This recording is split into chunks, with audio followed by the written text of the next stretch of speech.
Today I'm going to tell you the stories about people who basically unknowingly risked everything just to travel to their dream locations, and they didn't realize they were in danger until it was already too late.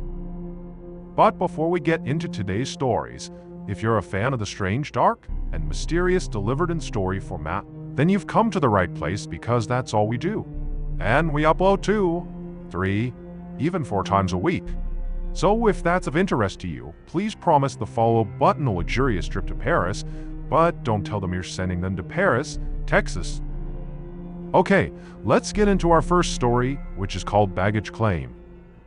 On the morning of Monday, January 7th, 1985, a 31-year-old man arrived at an international airport in order to board his flight to the United States. The man was very nervous. His heart was beating fast and his palms were sweating so much that he could barely hold the handles of his very heavy, tan-colored suitcase. And the reason he was so nervous is because he was feeling very conflicted about what he was about to do. On the one hand, this trip was something he'd been dreaming of for months, and it was supposed to represent the start of a great brand new life. Now, this man hadn't actually packed very many personal items to take with him. But one thing he had brought was a little bound book full of photographs which showed what mattered the most to him. And what mattered the most was waiting for him in America.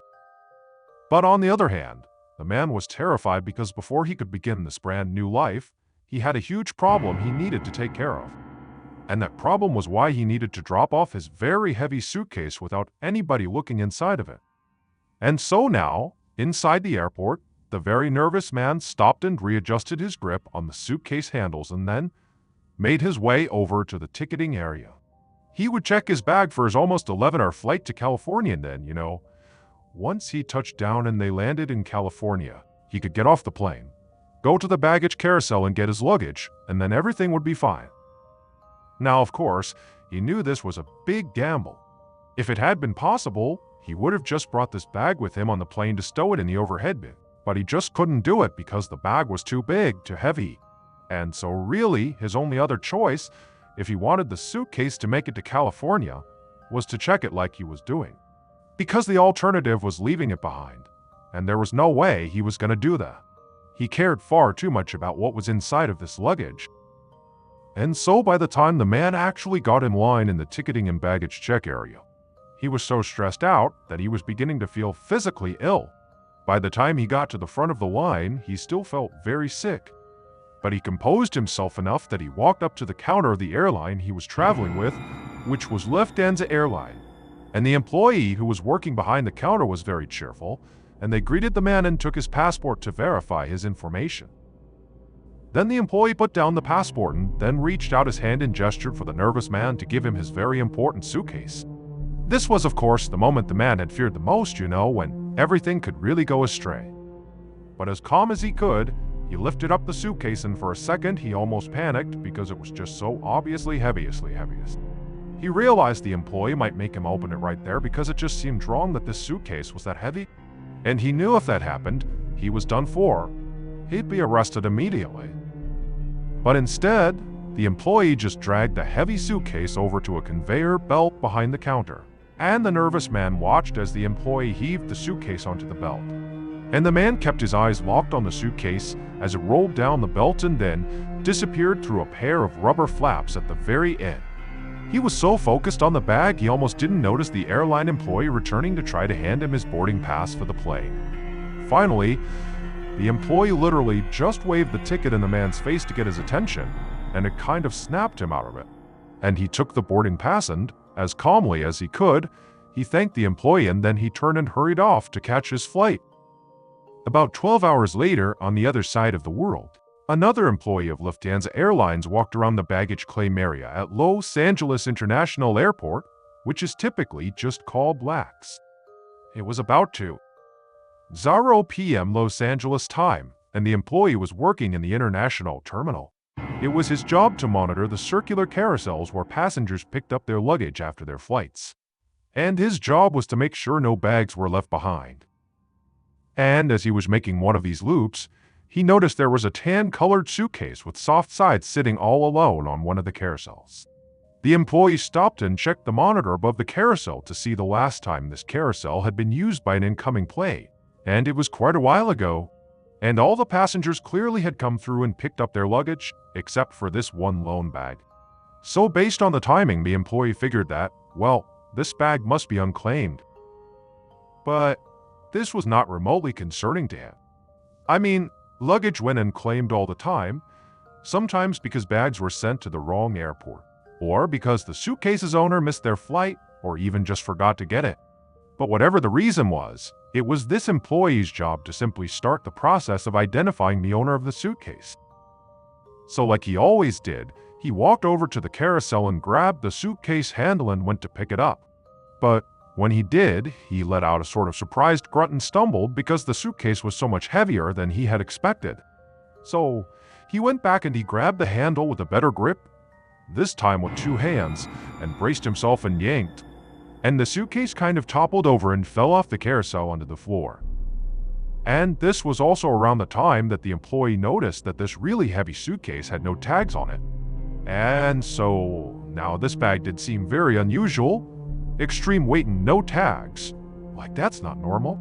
So he knelt down and he began to unzip the suitcase to see what was inside. He was legally allowed to do this because unclaimed bags at airports are subject to search.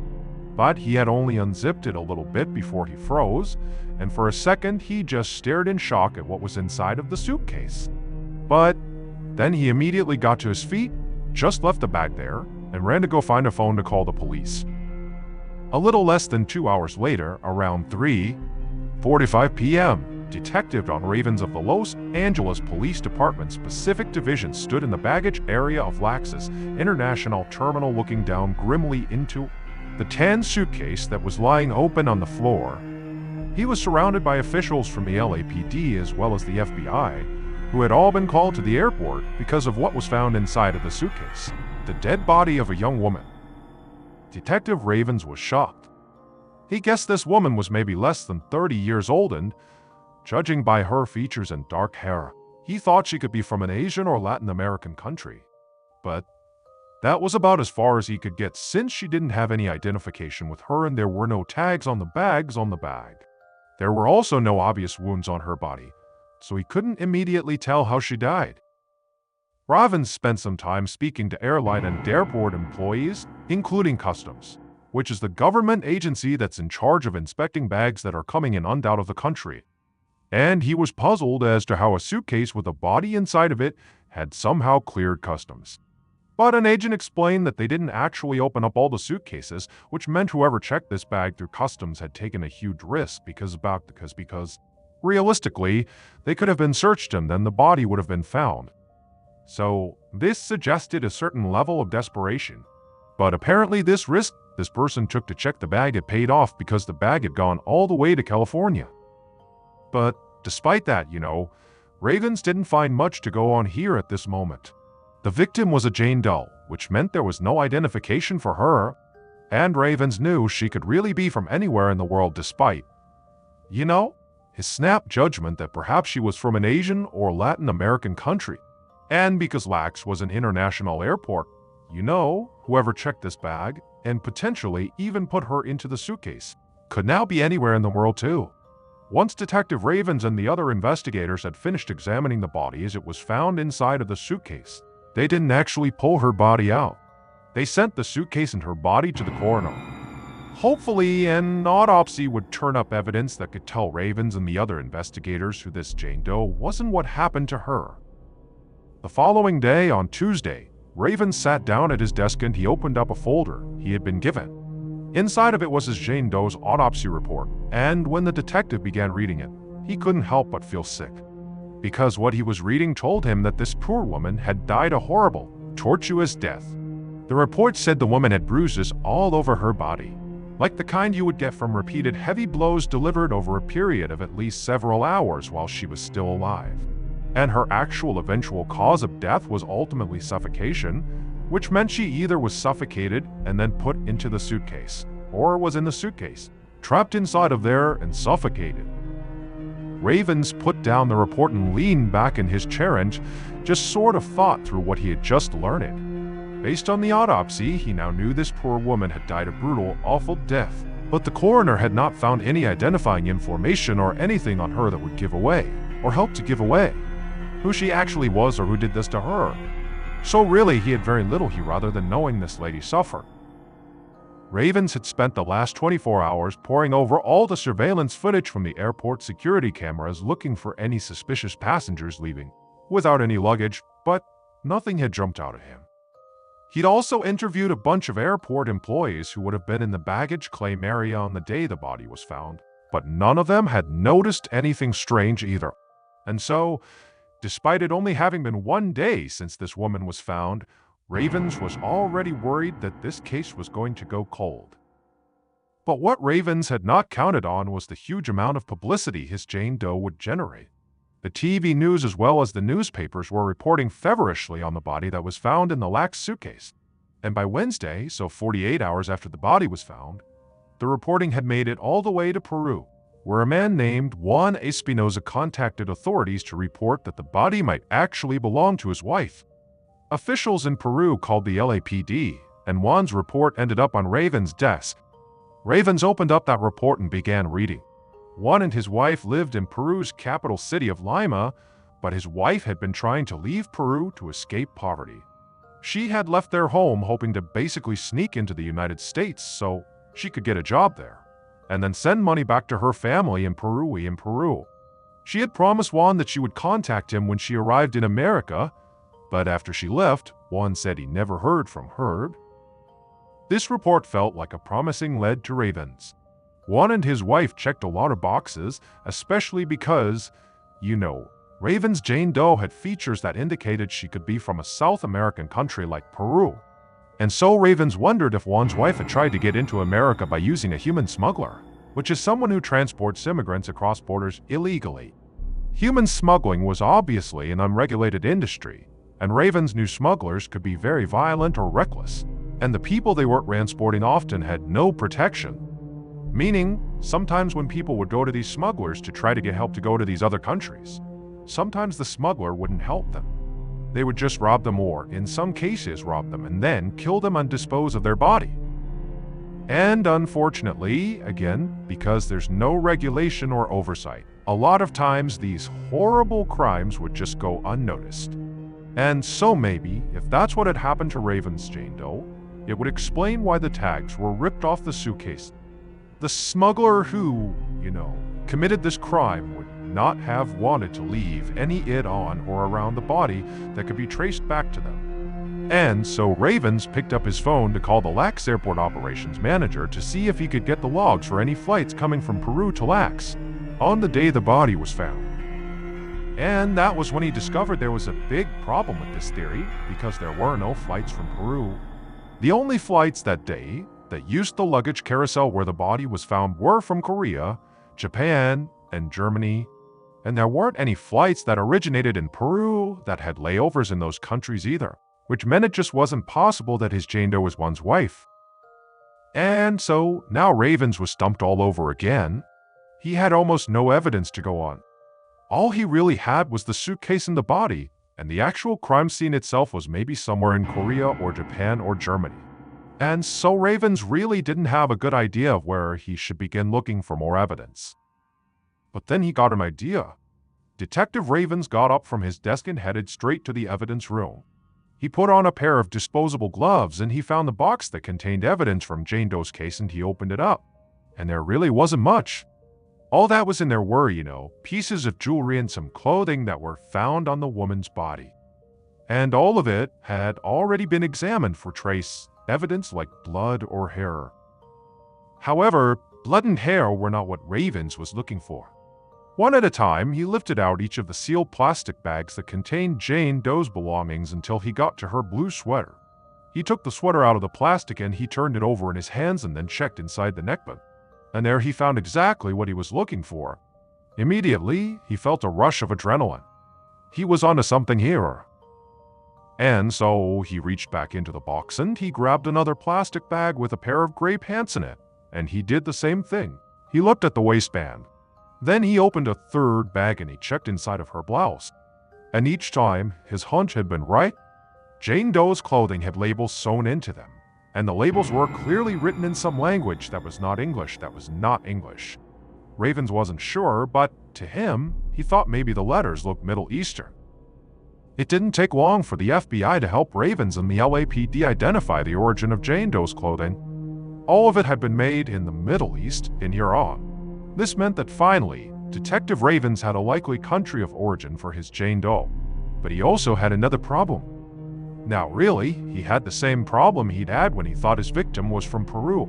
And that was that there were only 3 international flights that his Jane Doe could have been on, and none of them originated in Iran. And there were no connecting flights from Iran that day, either. And so Ravens needed the public's help. On Thursday, so 3 days after the body was found, he and another detective sat down with a reporter from the city's newspaper, the Los Angeles Times, a publication that's read all over the world, on Ravens. And this other detective's goal was, to give as many updates as they could about the case, hoping that somebody somewhere would read the story, recognize a detail, and come forward. However, that's not really how the interview played out. By the end of it, Ravens was feeling pretty discouraged by all the questions he and his partner just couldn't answer. In fact, the last thing he said to the reporter, which ended up getting printed as the sort of last line of the story, the lasting impression, if you will, was as, "Don't be surprised if you never find out where she came from or who she is." The next morning, Detective Ravens got to his office and had barely taken off his coat when his phone rang. A police officer from Sacramento, California, was on the other line, and he sounded all worked up. He told Ravens that he knew that, the law investigators had been working on the airport Jane Doe case, and even though it wasn't going anywhere, he knew it was a big deal for them. But he told Ravens that he actually had this unbelievable development in Northern California that was connected to the airport Jane Doe case. He said authorities in Northern California had just found another body. But when Ravens heard this, his first reaction was not excitement that there was new evidence or something. It was confusion. He didn't need another body. He needed to find his Jane Doe's name. And so he asked the Sacramento officer, what he meant, had they found another woman in another suitcase or something. But the Sacramento officer said no, the body belonged to a man, and this guy's name had never even been on police radar. He had died from a gunshot wound, 400 miles away from Ravens' Jane Doe. But the officer said that the story they had uncovered behind this new body would likely solve Ravens' Jane Doe case. This is the story that the Sacramento officer told Ravens. On the evening of Monday, January 7th, just a few hours after Jane Doe's body had been found at Lax, a man named Hadai had picked up his friend and roommate, a 31-year-old man named Mahmoud Ayazai, at the Sacramento airport, which is about 400 miles north of Lax. Hadai was excited to see Mahmoud, who had been away for a few weeks. They were good friends, and Mahmoud was always very optimistic and fun to be around. But on this day, when Mahmoud got in his car, Hadai immediately noticed that his friend seemed sullen and quiet and just very clearly upset about something. And so Hadai asked him what was wrong, and Mahmoud just said, "I'm sick with the flu." But to Hadai, Mahmoud did not look very sick. He looked worried and kind of jittery and nervous. And as they started to drive, he kept looking out the windows and out the back of the car, like he was nervous about somebody following them or something. And when they got back to their apartment, Mahmoud went straight to bed. And for the next 2 days, Mahmoud continued acting increasingly weird and paranoid. He asked Hadai to disconnect the phone in their apartment and said he didn't want to see any of their mutual friends. He also kept looking out the windows of their apartment.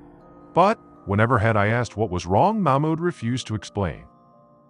Then, sometime before 6:00 a.m. on Thursday morning, so now 3 days after Hadai picked Mahmoud up from the airport, Hadai woke up to the sound of the front door of his apartment opening and then shutting. So it felt way too early for Hadai or Mahmoud to be up, and they also lived in a city where break-ins were, unfortunately, not uncommon. So the sound of the door opening was enough for Hadai to get out of bed and go make sure everything was okay. But when he got to the door, he did not find an intruder or something. He found Mahmoud in the process of leaving the apartment. Hadai asked his friend, "Where are you going?" But Mahmoud just shook his head and said he was simply going out. And so there was really nothing Hadai could do. I mean, he couldn't stop Mahmoud from going out. So he watched his friend leave and then I went back to bed. But as he was in bed, he had this sick feeling in his stomach that something bad was about to happen. About 2 hours later, somebody called the Sacramento Police Department to report finding a dead body in the driver's seat of a car in a parking lot. The dead man had clearly died from a self-inflicted gunshot wound, and on the passenger seat next to the body were the Iranian passports and one Lufthansa Airlines plane ticket. When the Sacramento police officer finished telling Detective Ravens the story, he said he believed that one of the passports that were found in the car with the body belonged to Ravens Jane. He said he would send it over that afternoon by courier so Ravens could make a positive id. And when the passport did arrive, Ravens was able to finally give his Jane Doe her name back. She was a 20-year-old Iranian woman named Saif, a WI. And after investigators searched Mahmoud's apartment, they would find another piece of evidence that would actually explain why Saif, a WI, had ended up beaten and pummeled and asphyxiated to death in an abandoned tan suitcase in Lax. The evidence was a little bound book, and it was full of photographs. Back on January 7th, 1985, Mahmoud very nervously dropped off the tan suitcase that contained Katani at the international airport and then boarded a Lufthansa flight to Lax. He was traveling from Frankfurt, Germany, one of the 3 cities that had flights into Lax that day that specifically used the carousel where the body was found. But Mahmoud's trip had not started in Frankfurt. It had started in Iran. But his travel plans had gotten all messed up and he'd gotten stuck in Germany for several days. And so, this was him finally getting out. But he was insanely nervous about this leg of the trip because of what was in his suitcase. He had expected to feel much less worried once he had successfully checked the suitcase and got his ticket and boarded his flight. But when he did all that and when his plane took off, Mahmoud only got more and more anxious. Every time the plane hit even the tiniest amount of turbulence, he wanted to scream from the anxiety. But finally, the flight landed at Lax, and as soon as it touched down, Mahmoud got off as fast as he could and practically sprinted to the baggage carousel where he would pick up his suitcase and then board another flight to Sacramento. But when he got to baggage claim and he picked up his suitcase, he knew immediately something was wrong. With a shaking hand, he unzipped the suitcase, and when he looked inside, he felt a wave of grief and horror that was so powerful, he almost fainted right there.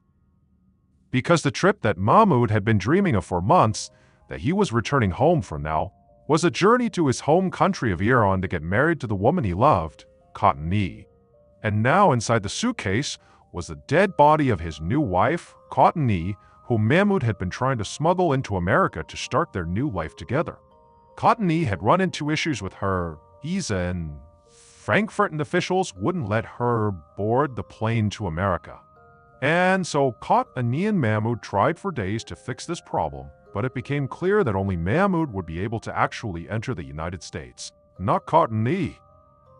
And so ultimately, Katani willingly got into that suitcase.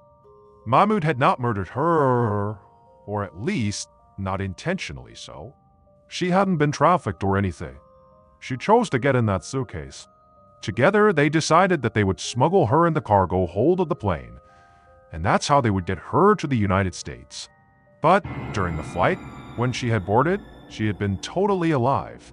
When she was in the cargo hold, other luggage had fallen and piled on top of her and slowly crushed her to death.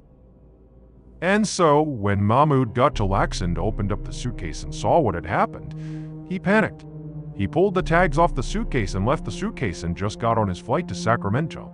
And then once he landed there, he was so overcome with guilt and grief that, 3 days later, he took his own life. When police searched Mahmoud's room, they found the little bound book full of photographs that he had so carefully packed for his trip to America. And those photos were of his and Katani's wedding. The following week, Mahmoud and Katani's bodies were sent back to Iran via the same route they had taken to get to Los Angeles. But this time they traveled together.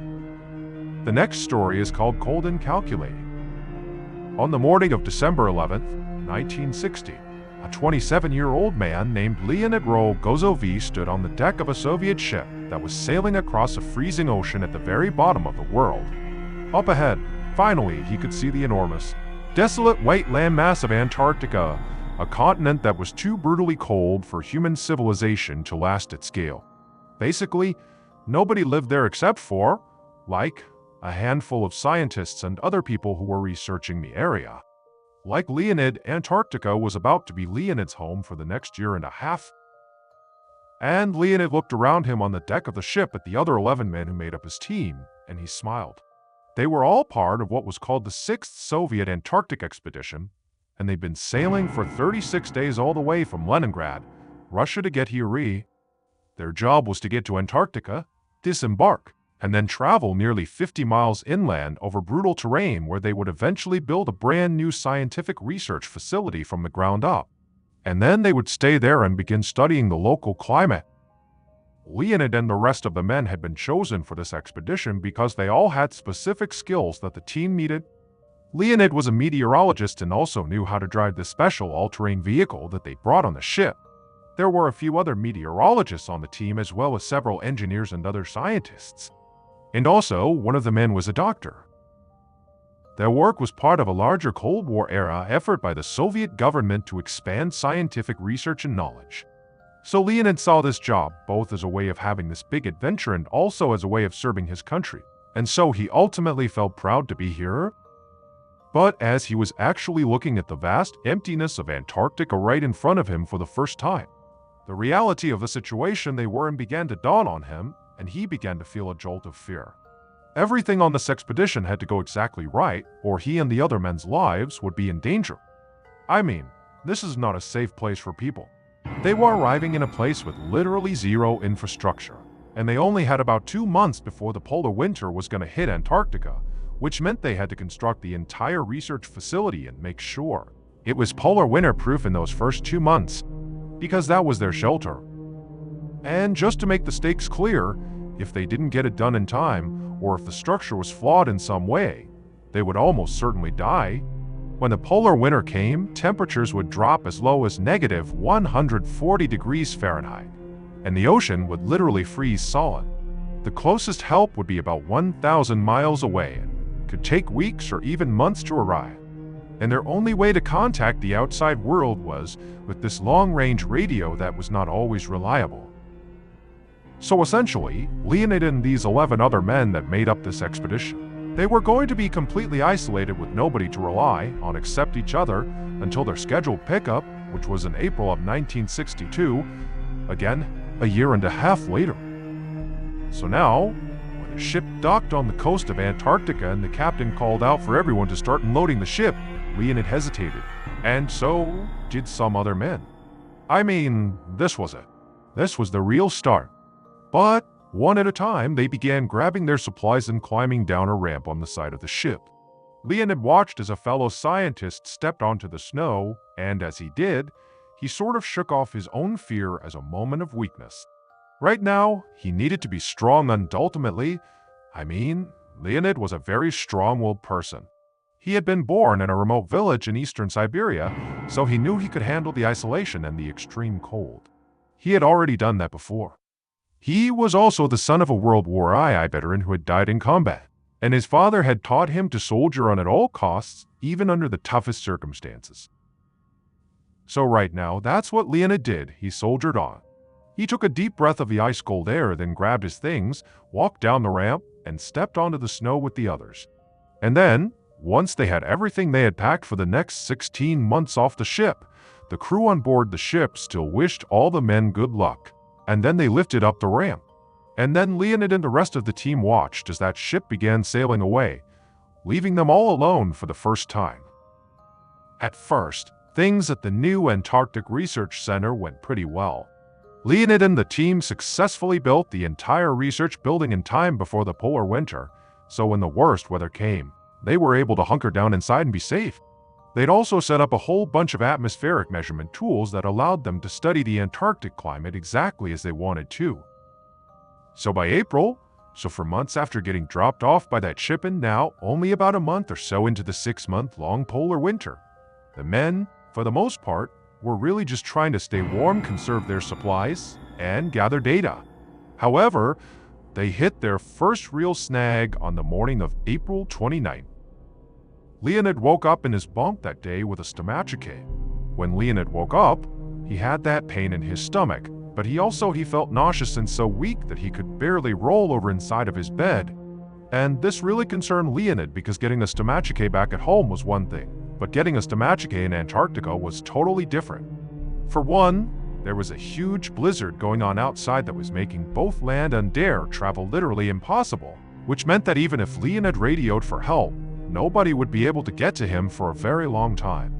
And to make matters even worse, at their research station, they didn't have access to most of the regular medical treatments that would have been available back at home. Basically, if this stomachache was anything serious, Leonid could die as a result. Leonid would basically not allow himself to even consider the possibility that this stomachache was serious. Instead, he told himself that, he must have just eaten something weird. They were all living off of rations of preserved food, and so he figured he must have gotten a bad batch of something. And maybe he just had a mild case of food poisoning. So he dragged himself out of bed and he went to the kitchen for a glass of water to hopefully settle his stomach. But when he got there, he saw the other men, another meteorologist and an engineer, who were sitting at a nearby table having breakfast. And they took one look at Leonid and immediately asked him, "Hey, are you okay?" And Leonid didn't want to worry them because, again, like any medical emergency, is a huge deal here for everybody.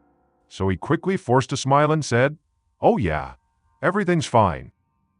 Then Leonid quickly grabbed his glass of water, chugged it down, and made his way back to his bunk.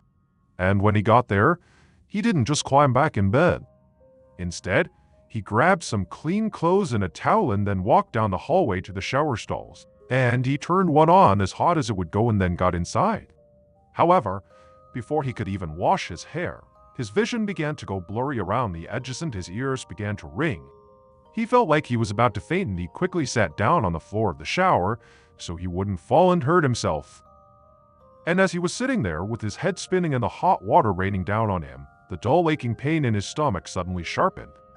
It was like a horrible stabbing pain ripping through his stomach. Now Leonid barely had time to wrap a towel around his waist and rush to a toilet before he began to vomit. A few minutes later, Leonid stumbled into a small storage closet where the research team kept a reserve of basic medications like pain relievers and antibiotics. Leonid took some antibiotics and tried to power through the day, but that pain in his abdomen just got more and more intense. Eventually, he told the other men on his team that he really had to stop, lie down, and rest, that something was wrong here. But maybe if he just lays down long enough, it'll go away. Leonid would spend the entire evening going back and forth from his bed to the toilet because he kept vomiting, and he didn't sleep at all that night. And by the next morning, April 30th, Leonid was in so much pain that he really couldn't even try to hide it anymore. He was still vomiting, he was still very dizzy to the point where he could barely stand up, and he could tell he was also running a very high fever. However, what really scared Leonid the most was what his belly actually looked like. He had not been able to keep any food down for the last 24 hours, so he knew his stomach was completely empty. And yet he was so bloated that his belly was sticking out like a balloon. And so, lying in bed feeling feverish, nauseous, and dizzy, and looking down at his grotesquely swollen abdomen, Leonid had to admit to himself that this was definitely more than just food poisoning. Something was very wrong and he needed help. The scientific research team's doctor took stock of all of Leonid's symptoms and he immediately came up with a diagnosis. And the diagnosis was simple, but the treatment was not. Leonid definitely did not have food poisoning. He was in a life or death situation. This was a very serious thing. But to save him, the doctor was going to have to perform a surgery that had only ever been done successfully 2 times in all of history. And that was because this surgery required a very risky technique that most doctors refused to even try because it was so dangerous both to the patient and also to the doctor. Basically, Leonid was likely going to die if the doctor attempted the surgery, but Leonid was definitely going to die if he didn't die. And so ultimately, a decision was made that the doctor would give it his best try. At least that way they were trying to save Leonid's life even if they were unsuccessful. At 0 that night, so technically early morning on May 1st, The doctor took a deep breath and mentally prepared themselves for the surgery. Leonid was lying on a makeshift operating table inside the research center. He was wearing a surgical gown, and despite the fact he was about to undergo real surgery here, he was wide awake because he had to be. Due to the nature of this incredibly risky and rare surgery, the doctor couldn't actually give Leonid any real anesthesia to knock him out. Leonid had to be wide awake and fully aware for this entire procedure, which meant all he could get were some local anesthetics which sort of dulled the pain but did not get rid of it. The doctor looked over at the four other research team members who were in the operating room. There was a driver, a meteorologist, and aerologists, which are scientists who study the Earth's atmosphere. Now, none of these four had any real medical training, but the doctor needed assistance to do this operation, so he'd recruited them to help him out. Leonid had his head propped up with pillows and his knees were turned to the left, so he was twisted into a position where the lower right side of his abdomen was facing up towards the ceiling. The doctor had already cut a hole in his hospital gown so Leonid's swollen stomach was visible, and now through that hole, the doctor injected Novocaine, which is a type of local anesthetic, right into Leonid's abdomen. And then, once the Novocaine took effect, the doctor used a scalpel to carefully make a 4-inch-long incision into Leonid's lower abdomen. Leonid took in a sharp breath, but he did his best to stay perfectly still. The incision began to bleed heavily, and one of the assistants came over and used a pair of metal tongs to spread open Leonid's skin and muscles and fat, revealing Leonid's internal organs. At this point, the doctor was so nervous that his hands began to shake, but he took a deep breath and slowly cut his way with the scalpel through the protective membrane that surrounded Leonid's organs. But as he did, he accidentally poked a hole in Leonid's large intestine, and Leonid noticed right away because he began gushing blood. And when the doctor realized what he'd done, he sort of began to panic and he began yelling for the assistants to hand him his surgical sewing kit. And when they did, he kind of clumsily began trying to sew the hole shut. But by the time the doctor had finally closed up the wound, Leonid had already lost a lot of blood. And the real problem, the reason the doctor was doing the surgery in the first place, still had not been solved. Like, the surgery had not really even happened. We just had this incision, that's it. And so the doctor knew he really had to hurry before Leonid bled out. And so he threw his standard operating procedures out the window. He just had to go for it, hero. So he just took one of his hands and reached inside of Leonid's abdominal cavity and started literally feeling around, trying to find the source of Leonid's illness. But as he did, it was like all the blood drained out of Leonid's face. I mean, he's feeling this. This must have been horrific. His body went limp and his head kind of rolled back on his pillow. And this was actually the exact moment that this surgery truly became its most dangerous, not just for Leonid but for the doctor too. Right as Leonid's head rolled backwards, the doctor felt himself go weak and suddenly he was seeing stars. And this was because Leonid and the doctor were actually the same person. In addition to being a meteorologist and a driver of that special vehicle, Leonid was also a recent medical school graduate and he was the one doctor at this research station. So Leonid was performing surgery on himself. He had given himself the Novocaine shot and then forced himself to stay still as he carved a 4-inch-long incision into his own abdomen, accidentally slicing into his intestines that he had the wherewithal to then stitch up as he's bleeding to death. And then he shoved his own hand into his abdominal cavity. But it was at that point that Leonid actually looked like he might die because he began to show signs like he was going to pass out, likely from blood loss or just shock. But he'd given his assistants specific instruction on what to do if he passed out during the procedure. They were supposed to inject him with a specific drug mixture and then give him CP until he woke up. But just as one of the assistants readied the needle to inject into Leonid, because it did appear like he was about to pass out, Leonid suddenly sucked in a huge breath and his head snapped back up. Leonid, with his hand still inside of his abdomen, told his assistants that he was okay. Then he looked over at the mirror that one of his assistants had been holding up this whole time so that he could see what he was doing during the surgery. And with a combination of the mirror and just sort of feeling around inside of his own body, which must have been horrifically painful, Leonid finally found the thing that was making him so sick. It was his appendix. This entire time, Leonid had been suffering from acute appendicitis. Then he cleaned out his abdominal cavity with antibiotics and then sutured up the entire incision. When he was finally all done, Leonid examined his appendix that he had cut out of himself, and he saw there was this dark, diseased-looking spot right on the bottom of it. Leonid estimated that if he had not removed this thing, it very likely would have burst in less than 24 hours, and that definitely would have killed him. Within just 2 weeks, Leonid was back up on his feet and helping out at the research center like normal. And when the whole team went back home to the Soviet Union in April of 1962, so about a year after Leonid's self-surgery, he was greeted like a hero. The government actually gave him a medal called the Order of the Red Banner of Labor, which was for extraordinary contributions to Soviet society. And he would go down in history as the third person to ever perform a successful auto-appendectomy. And he did it outside of a real hospital with no other trained medical professionals anywhere nearby. And that's actually not the only way that Leonid's legacy lives on today. Some countries actually require doctors who are stationed in Antarctica to undergo preventative appendectomies just so that they will never be in a situation like Leonid. Because it turns out the one thing you really can't bring to Antarctica is your appendix. A quick note about our stories: they are all based on true events, but we sometimes use pseudonyms to protect the people involved, and some details are fictionalized for dramatic purposes. The MrBallen podcast, Strange, Dark, and Mysterious Stories, is hosted and executive produced by me, MrBallen. Our head of writing is Evan Allen. Our head of production is Zach Levitt.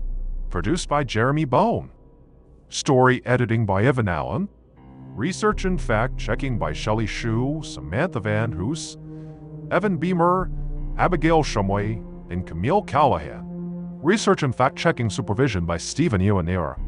Audio editing and post-produced by Whit Locasio and Cole Locasio, Perry Kroll, and Jordan Stathen. Mixed and mastered by Brendan Kane.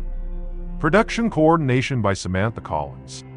Production support by Antonio Mann and Ian Delon Corley. Artwork by Jessica Klugstreet on Kana. Theme song called Something Wicked by Ross Bugden. Today, I'm going to tell you the stories about people who wanted to do something very impressive and came up with a pretty ambitious plan to do it, but they overlooked one crucial detail that became the difference between life and death. But before we get into today's story, if you're a fan of the strange, dark, and mysterious delivered in story format, then you've come to the right place, because that's all we do. And we upload 2, 3, even 4 times a week. So if that's of interest to you, please offer to take the follow button out on a whale-watching cruise. But once you're out on the water, just throw them overboard and leave. Okay, let's get into our first story, which is called Birthday Surprise. On the night of August 25, 2011, a 23-year-old woman named Risa Demure, along with her husband Hiroki Demure, were sitting on their couch in their apartment in Kanazawa City, Japan, watching TV. And as they sat there, they both found themselves laughing hysterically at the screen. They were watching their favorite show. It was this hidden camera comedy prank show. And this was like the highlight of their day, sitting here together on the couch and just laughing their heads off. Risa and Hiroki had been married for just 4 months, and so they were still very much living in that newlywed bliss period where they basically spent every second they could together. When Hiroki wasn't working, the two of them would go out to eat. They would go to the movies together, or take trips to the beach since Kanazawa City was right on the coast. And whenever they were out, they were always talking about how lucky they felt that they had found each other, and that they were married, and that the rest of their lives were going to look like this. Mike, how lucky were they? Risa and Hiroki had actually met when they were young kids in middle school, but Hiroki was very shy and really didn't speak to Risa at all at the time. But then later, as adults after college, they ran into each other, and Hiroki, he told Risa the truth, that he actually had always loved her and he still did. And Risa really had been shocked by this because she had always felt a type of way about him. But it really didn't seem like he was interested in her. So this was like this amazing revelation. But more than that, it was also just incredibly romantic to her, like a classic Hollywood love story. And so when he had confessed his love to her, she had pretty much immediately said, "Oh my gosh, let's go on a date. This is awesome, let's do it." And from there, it had just been a whirlwind. You know, they had just fallen completely in love, and then within the year they had gotten married. Now, the reason they had ultimately settled in Kanazawa City was mostly just because of Hiroki's job. He worked at a company that was in the city, and he was also kind of a rising star there. Every time Risa met one of his co-workers, they would talk about how, he was such a hard worker and what a natural-born leader he was. And so Risa was very proud of him. But more than that, she felt inspired by Hiroki, and so she found herself wanting to find a really fulfilling job herself. And so she was on the hunt for, her career. But for right now, Risa was very much still in sort of identifying what she wanted to do phase. And it was because she was just kind of always going from one interest to another because she just had this huge, insatiable curiosity and love trying new things, which made it hard to choose just one thing to do with her life. But Hiroki was incredibly supportive of this. I mean, he treated Risa like she was royalty. And he always said that whatever she wanted to do was completely fine by him as long as she was happy. But for right now, as Risa sat on the couch next to Hiroki watching this funny show, she found her mind wandering away from the show and away from her ongoing job search to Hiroki's birthday. It was coming up, and she just felt like there was a lot of pressure on her to do something really special for him. Mostly because Hiroki always did something really thoughtful and really incredible for her. Like, he really celebrated her really well, and she didn't want to kind of underwhelm him. And this was also going to be the first time one of them was having a birthday now that they were officially married. So Risa really wanted to go all out and plan something really great that Hiroki would never forget. But as Risa sat on the couch next to her husband, trying to come up with the perfect birthday celebration idea, she just kept drawing a blank. It's like the only thing she could think of that really she and her husband shared was they both were very romantic people. And so this would have to be romantic in some way. But how? She didn't know. And in many ways, she and her husband were very different in how they showed affection or how they showed romance. Hiroki was still a very quiet and reserved person, so his displays of affection to his wife were reserved in private. But Risa, on the other hand, was massively extroverted, full of energy, and so her displays of affection were sort of over the top and big and boisterous.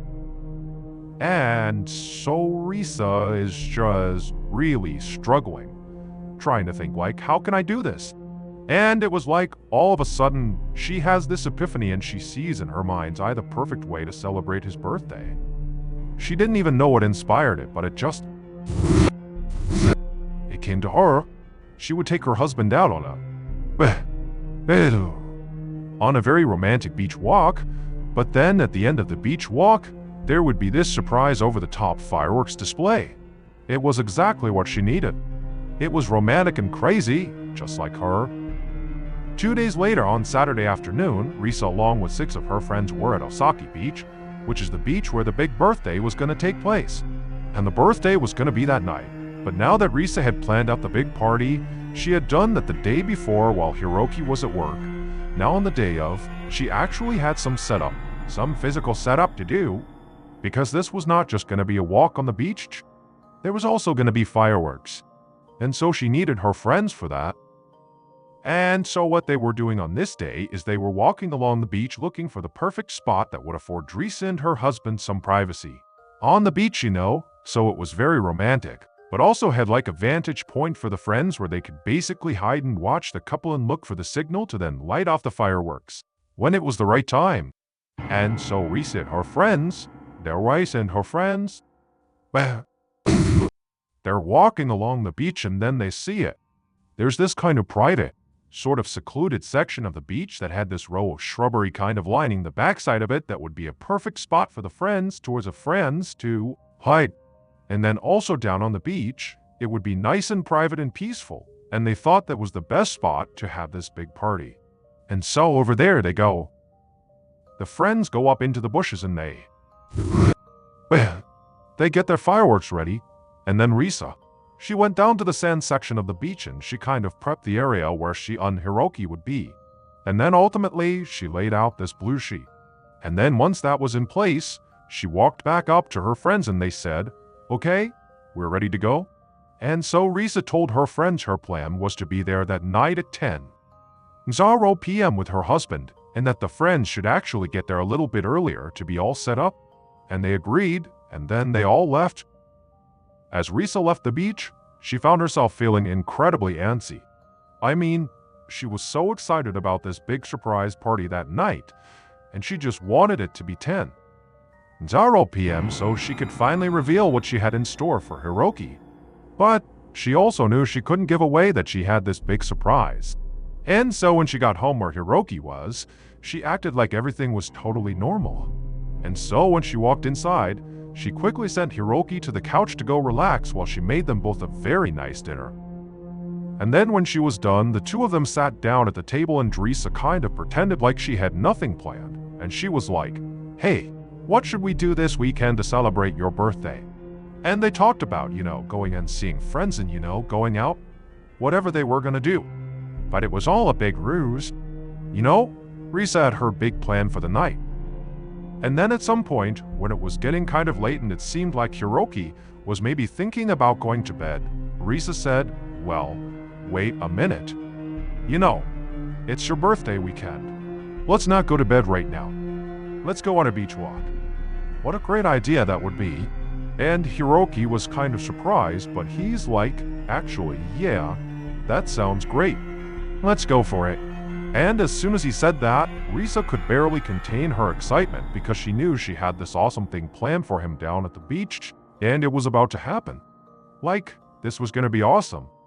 And so she and her husband quickly cleaned up, and then, just before 10:00 p.m., they left their apartment and got in the car and headed to the beach. About 10 minutes later, they parked at the end of the stead end road right near the beach.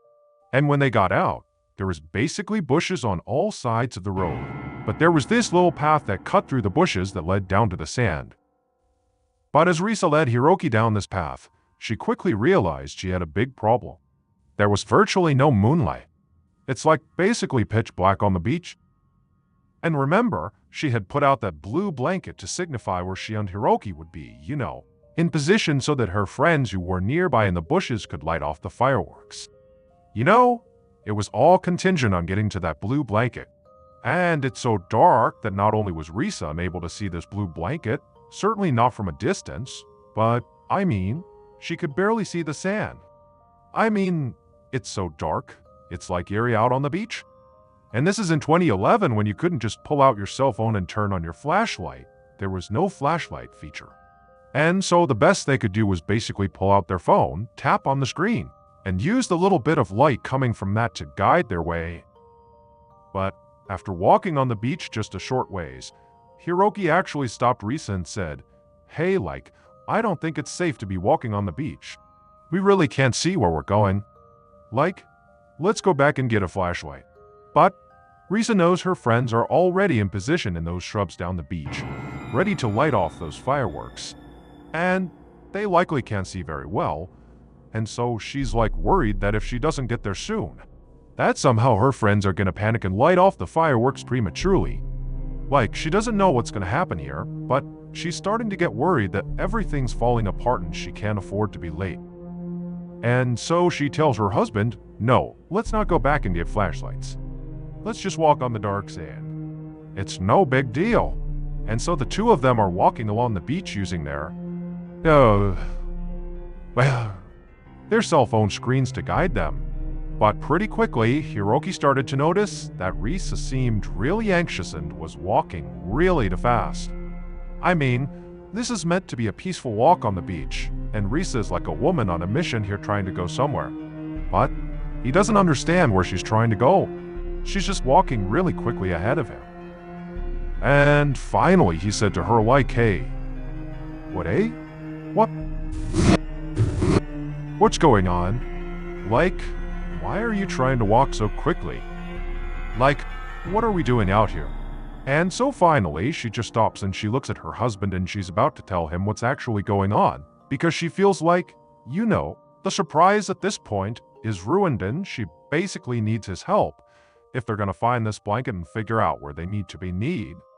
But right as Risa is about to tell her husband what's going on, suddenly it was like the whole world went completely black.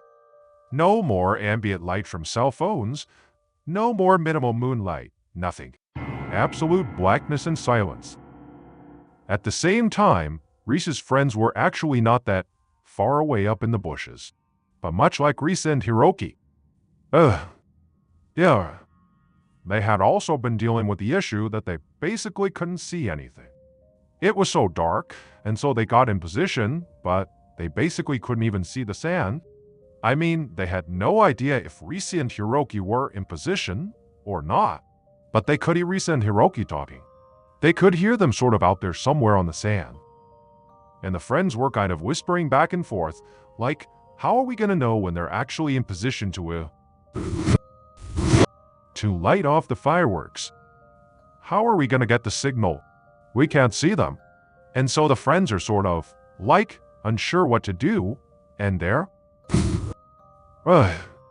straining their eyes out onto the sand trying to see Risa, trying to see Hiroki. But again, they can't see them.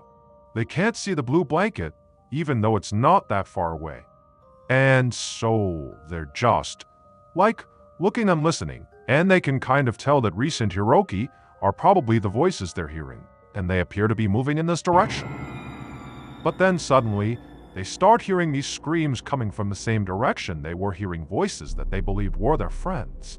And at first, they thought the screams might actually be the signal, like, light off the fireworks. But the screams, they sounded like somebody was in trouble. And critically, as soon as the screaming started, it abruptly stopped.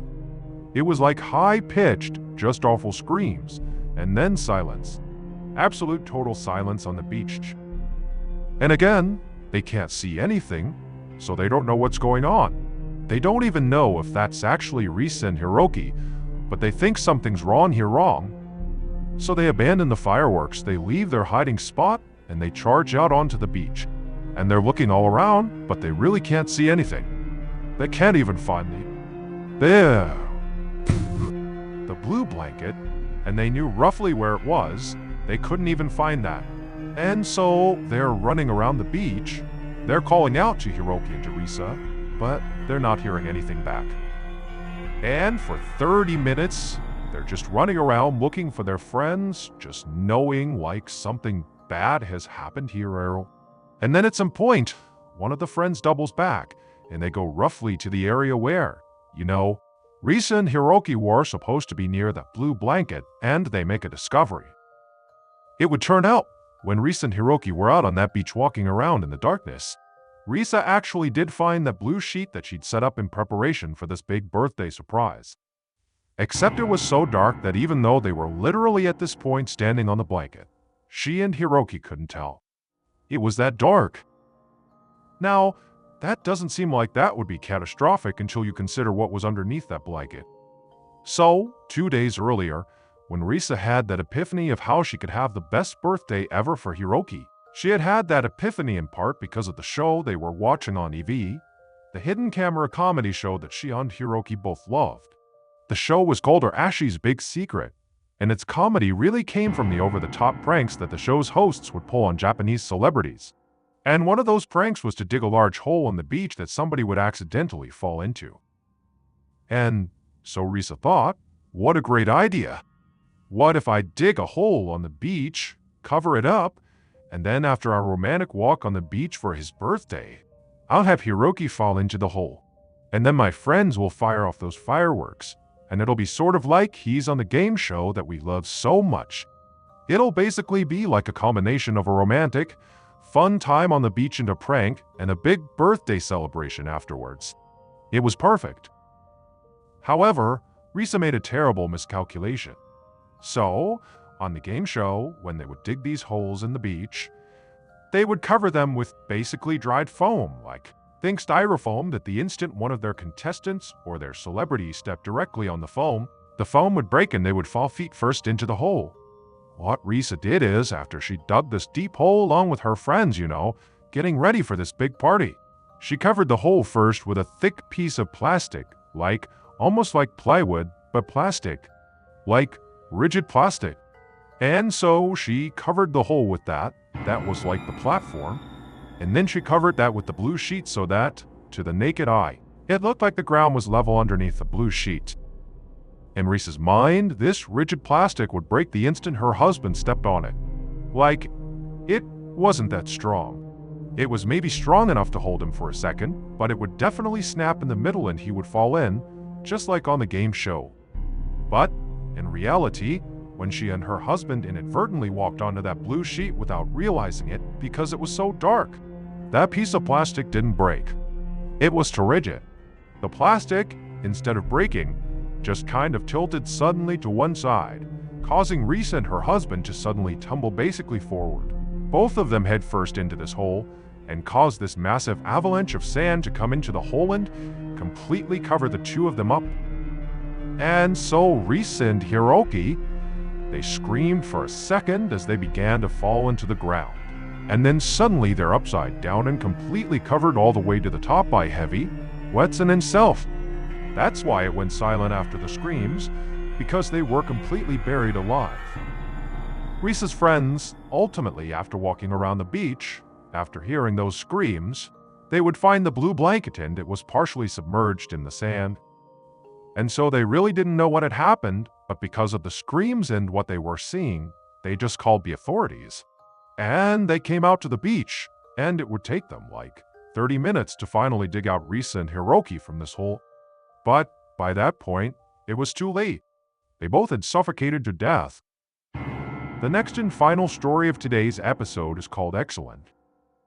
One morning in the winter of 1856, a 27-year-old explorer named Dr. Edward Vogel sat down for breakfast at the home where he was staying in the city of Abec, which was in a kingdom called Wada I in Central Africa. Edward poured himself a cup of milk and then, even though the table was full of warm breads and cakes and porridge, Edward called a servant over and asked her to get him a plate of boiled eggs. But the servant just apologized and said, "I'm sorry, but we don't have any eggs this morning. Roll out it." Edward was disappointed, but, he thanked the servant anyways. So, Edward was visiting Africa from Germany on a map-making expedition, and he'd been there for the past 2 weeks. And so far, all the local food really upset his stomach, except for eggs. So for literally every single meal, the only thing he ate was eggs. And now, because they were out of eggs, despite there being all this other food to choose from, he knew he couldn't eat it without getting sick. And so he would just have to go hungry. But outside of the food overall, Edward thought the city of Abec was... Yeah, it was okay. He had gotten to meet the king who had arranged for him to stay here in this very nice home that was owned by a noble family. And the area itself was extremely beautiful.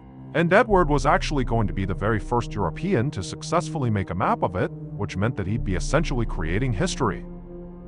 But Edward just really was not getting along with the locals.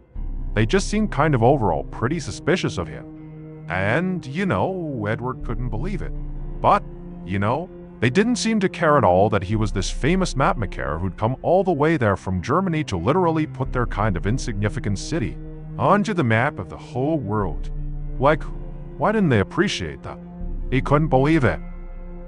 And now, adding insult to injury, Edward also couldn't even eat any breakfast.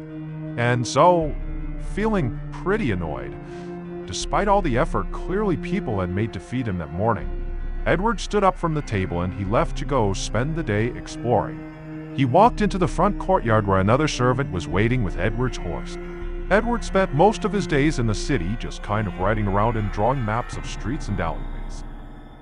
But today, this servant warned Edward that he really ought to stay inside because it was not safe for him to go out into the city. So at this point in time, the kingdom that Abec was a part of was at war with several nations, and so as a result, everybody in the city was very worried about spies, which meant they were very suspicious of foreigners like Edward. Now, for the most part, locals had sort of put up with his presence so far, but to them, it just sort of seemed like he was always watching them without ever talking to anyone, and so they had started to gossip. But Edward, after being given this warning by the servant, did not take it seriously. Instead, he kind of scoffed and said, "Nah, it's no big deal. Like, I'm not going to be out there for very long anyways, nothing's going to happen." He said he had another plan for today. His big plan was he would leave the city of Abec and he would go to this nearby mountain, and he wanted to climb up it and get a bird's eye view of the city from the mountaintop to help him finish up his map. But when Edward said that, the servant looked truly horrified and told Edward that he simply could not do that, because the mountain Edward was clearly talking about was sacred and nobody was allowed to climb it. Like, that was really important to the people who lived here. But to Edward, this warning really did not land. Instead, he just looked at it as more evidence that the locals just didn't appreciate what he was doing for them. Like, he was on a very important mission that was far more important than anything sacred to them. And so Edward, he thanked the servant for his warning, but also said, look, I'm gonna do what I'm gonna do, because this is really important. And so I'm gonna go hike that mountain and I'll see you tonight when I drop off the horse. And then Edward climbed onto the horse and he rode off, but Edward didn't come back. He didn't come back that night or the day after or the day after or the day after. And pretty soon it was clear that Edward was missing. Word of Edward's disappearance ultimately made it back to Germany pretty quickly, specifically to the Geography Society that had sent him to Africa on this map-making mission in the first place. So the Geography Society and the German public sent several search parties to Africa to go look for Edward. But despite multiple serious attempts over several years, nobody ever found him or figured out what happened to him. And because of this, Edward sort of became famous in Germany. People began to see him as, this brave explorer who thirsted for knowledge and went daringly into the unknown. They imagined dramatic and tragic things that might have happened to him. Like maybe he had been assassinated or taken prisoner, or maybe he discovered something holy or ancient that he wasn't supposed to see. And so in time, the story of Edward got bigger and bigger, and he became like a symbol of, German pride. I mean, this was our explorer. He had done something amazing. Clearly. Also adding intrigue to this already very bizarre mystery was the fact that all the people who actually went to Africa to look for Edward, the search parties, over the years, literally everybody who went died. Now all those searchers, they know how they died. It was local violence or disease, or just plain bad luck. But it sort of added intrigue to this mystery, everybody who went looking for Edward didn't come back. That became part of the lore. And so this mystery just continued to grow and get passed around, and things were embellished and things were fictionalized until finally, almost 20 years after Edward disappeared, another explorer named Gustav Nachtigall decided he was going to be the one who finally figured out once and for all what actually happened to this guy. And so, in the early winter of 1874, Gustav is now in the courtyard outside of his apartment in Abec, because he had actually gone to Africa to begin his search for, the answer here, what happened to Edward. And he's standing in this courtyard along with his translator, whose name was Ahmed. And the two of them were sitting across from an elderly man who was friends with the current king of Abec. And this elderly man had at one point lived in one of the apartments across the courtyard. And so Gustav asked this old man if he had ever met with a European man about 17 years earlier, and Ahmed translated the question to him, and the old man said yes, he had. That one European man had come to meet with the king around that time, and he had always been writing in this notebook, but he had never seemed to want to speak to anybody and had, for the most part, kept to himself. But the old man said, beyond his impression of this guy, he really didn't know anything about him. He had no idea, what he was doing or what happened to him. So at this point, both Gustav and Ahmed had been in Abec for 2 months now, and in that time, they had been trying to ask around and see if anybody remembered Edward. And so far, they had run into a few people who seemed to remember him, like this older man, because it was pretty rare to see a European person in the city. But unfortunately, nobody had any information on how or when Edward disappeared. Or in the rare case that they did seem to know more, they refused to talk about it. And so for Gustav, on the one hand, this was incredibly frustrating because all he wanted was just the truth, Heruth. But on the other hand, as he ran into more and more people that did seem apprehensive to talk about Edward at all, that sort of seemed to suggest that maybe something really bad did happen to Edward when he was in Quebec. And if that was the case, if some horrible fate befell him, Gustav knew there was one person in this city who almost certainly would know the truth. But Gustav basically couldn't ask this one person any questions about Edward without being incredibly offensive, because this one person was the current king of Quebec, King Ollie, and it would have been his father who had met Edward and arranged for him to stay with that noble family when he was doing his map-making thing, his map. And so, for Edward to have been killed or captured or something horrible happened to him while he was in Quebec, well, King Ollie's father would have had to have given the okay or would have at least known about it and maybe been okay with it. Like he would have known something, making him complicit in some way with whatever happened to Edward. And so to ask King Ollie, what do you think happened to Edward? You could be potentially suggesting that his dad did something terrible. But more than that, what Ahmed had told Gustav was that you don't just risk offending the king by asking those questions, you might actually be executed for offending the king. And so what Gustav decided he needed to do here, because he was so dead set on trying to figure out this mystery, is he still needed to find a way to talk to King Ollie about Edward, but without losing his life. He had to come up with a clever way to get this information out of the king. A few weeks later, and Gustav and Ahmed had still not yet come up with a clever way to speak to the king yet. Like, they didn't have a way to approach the subject without horribly offending the king. And so the two of them were in Gustav's apartment eating lunch when suddenly there was a knock at the door. And so Gustav got up, he went to the door, and when he opened it up, it was this courier who told Gustav that he was part of a caravan that had just arrived here from North Africa. And he had some mail for Gustav from back home, so letters from Germany. And he just handed the bundle of mail to Gustav. And Gustav, who did not get mail very often, was very excited and he said, "Oh, thank you." He took the mail, thanked the guy, shut the door, and he went back into the common room and he just began going through the mail and just looking to see who had sent him something. And as he was doing it, he suddenly had this great idea. It had nothing to do with what was written in the letters. It was just the concept of receiving mail suddenly gave him this great way to talk to the king. The very next day, Gustav and Ahmed walked into the royal palace in Quebec, and when they walked in, they eventually made their way into this bright and airy courtroom. And in this courtroom on the other end against the wall was King Ollie sitting on a throne. And so Gustav and Ahmed immediately go over to the king and they greet him and they exchange some pleasantries. And as they're doing that, Gustav, he knew that caravan that had come through the day before from North Africa with, Gustav Smale, had also made a stop at the palace and presented the king with all these gifts, like a silver tea set in gold watches and all this luxurious fabric. And so Gustav was really hoping that those gifts had put the king in a really good mood, because that was a big part of his plan, a really good mood. At some point after, the pleasantries had stopped, Gustav actually referenced the caravan and told the king that, in fact, they had also swung by his place and dropped off this big bundle of letters from back home. And he said he was really happy about it. And the king kind of seconded that and said, "Oh, yeah, they gave me all these great gifts. It's so wonderful." And so they're kind of talking back and forth about how great this mail delivery was when Gustav tells this incredible lie to the king. He tells the king, he goes, all those letters. It was really great to hear from home, from my friends, from my family, but there was this one really weird letter in there that I didn't even know who it was from. Now, this letter didn't exist. This was a total fabrication.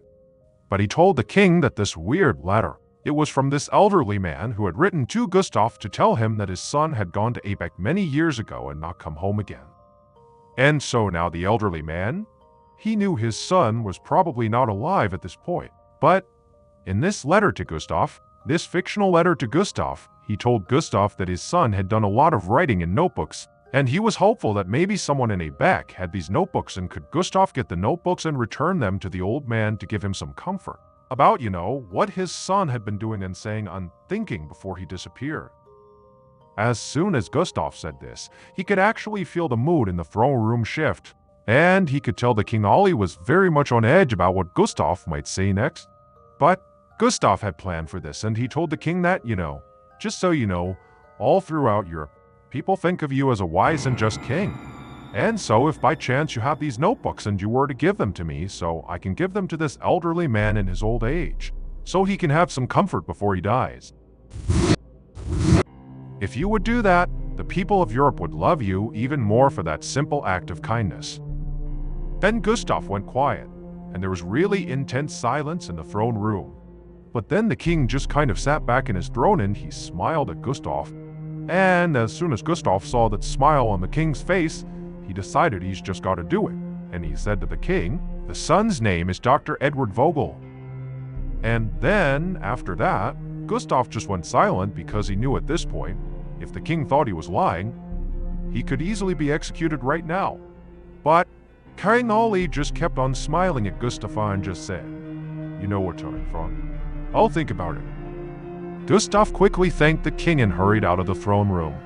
And then he went back to his apartment and spent the entire night just pacing around his room, wondering what was going to happen. Part of Gustav was optimistic that maybe the king would come through here and hand over these notebooks, if he really did have them. But the other part of Gustav, the more realistic side, is maybe what he had just done is effectively signed his own death warrant, and that soon he'd become one of the many travelers who came to Quebec and never went home. A few days later, a very nervous Gustav followed a palace guard back into the throne room, and when he got in there, he immediately saw King Ollie sitting on his throne.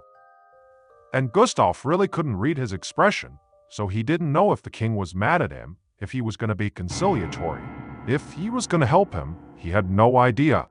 And so Gustav just walked into the room and kind of held his breath.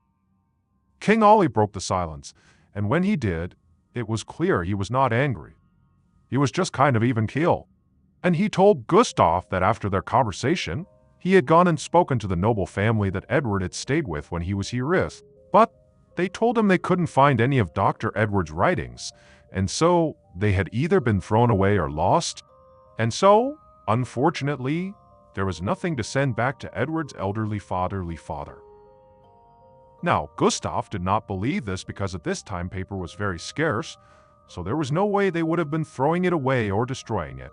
I mean, paper was pretty valuable. But he couldn't say that to the king, so he just swallowed his disappointment and thanked the king for asking about the notebooks. And then Gustav hoped that at this point he'd be allowed to leave, but one of the guards put their hand on Gustav's shoulder and said he needed to follow him. And at this point, Gustav's stomach dropped because he assumed he was about to go be punished for asking about Edward in the first place. And so Gustav's hands were shaking and his heart was racing as he followed the guard out of the palace and out into the courtyard where there were some horses, tied up and waiting for them. Gustav felt nauseous as he followed the guard through the city streets, and he wondered if he should just try to make a break for it and try to escape. But he looked down different streets and alleys and realized that would be totally useless because the palace guards would find him. So there was nowhere for him to go. And so Gustav had no choice but to just keep on following this guard. And so through the city they went, and then eventually they got to the city gates. And Gustav was horrified as they left the city and just began riding out into the wilderness, over towards this huge mountain in the distance. And as they're making their way towards this mountain, all Gustav is thinking is at any moment here they're gonna just dump me here to die. Or they're gonna ambush me, or something bad's gonna happen to me. At some point, the guard lead Gustav all the way to the foot of that mountain. And there, the guard abruptly stopped and climbed off his horse and just turned around and faced Gustav. And he says, "I'm gonna tell you exactly what happened to Edward." And Gustav was kind of shocked by this. He really didn't know what was gonna happen here. Again, he doesn't even know if he's in danger at this point. But now he's just holding his breath, waiting for potentially this mystery to finally be solved. And so the guard, he looked at Gustav and he said, "Edward committed an unforgivable crime, and he was punished for that crime." Now at this point, Gustav was shocked because Edward was, like, this very well-traveled and highly respected guy. And it didn't make sense that he would commit any crime, let alone an unforgivable one that apparently cost him his life. And so Gustav kind of blurted out, like, what crime? What did he do? The guard explained that from day one, Edward had made lots of enemies in Abeck. He basically spent his days riding all around the city and staring at everybody and writing in his notebooks, but never talking to anybody. And so people began to gossip that maybe he was a spy. And then also the guard said Edward had climbed their sacred mountain despite being told not to, the mountain that was literally right behind them. And then also, the guard said Edward was just totally unpleasant and just kind of a snobby person that nobody liked. But the guard said, none of that is actually what caused Edward to be punished. Edward's unforgivable crime, the one that caused his downfall, was his insatiable hunger for eggs. At every single meal, he refused all the food his noble host prepared for him and demanded eggs. In Abeck, eggs were quite rare and considered a precious gift, and Edward demanded them every single meal, and he ate all of that noble family's eggs. And so eventually, the nobles, they could not stand Edward's disrespect. And so they went to the king, and the king, who agreed this was just awful what Edward had done, decided the only appropriate punishment was to take Edward and drag him out to the base of that sacred mountain and literally beat him to death. Dr. Edward Vogel, the proud symbol of Germany's exploring spirit, was executed because he ate an offensive number of eggs. Gustav was unharmed. He, unlike Edward, had actually bothered to learn the local customs and was highly respectful. And so he was allowed to leave the city even after being told what happened to Edward, and he would become the first European ever to leave Abeck alive. As for Edward's notebooks and maps, they were never found. A quick note about our stories: they are all based on true events, but we sometimes use pseudonyms to protect the people involved, and some details are fictionalized for dramatic purposes. The MrBallen podcast, strange, dark, and mysterious stories, is hosted and executive produced by me, MrBallen. Our head of writing is Evan Allen. Our head of production is Zach Levin. Produced by Jeremy Bohm. Story editing by Evan Allen. Research and fact-checking by Shelley Shu, Samantha Van Hoos, Evan Beamer, Abigail Shumway, and Camille Callahan. Research and fact-checking supervision by Stephen Ian Errol. Audio editing and post-produced by Whitlock Asio and Colock Asio, Perry Kroll, and Jordan Statham. Mixed and mastered by Brendan Kane. Production coordination by Samantha Collins. Production support by Antonio Mann at and Delana Corley. Artwork by Jessica Klugstreet on Kana. Theme song called Something Wicked by Ross Bugden.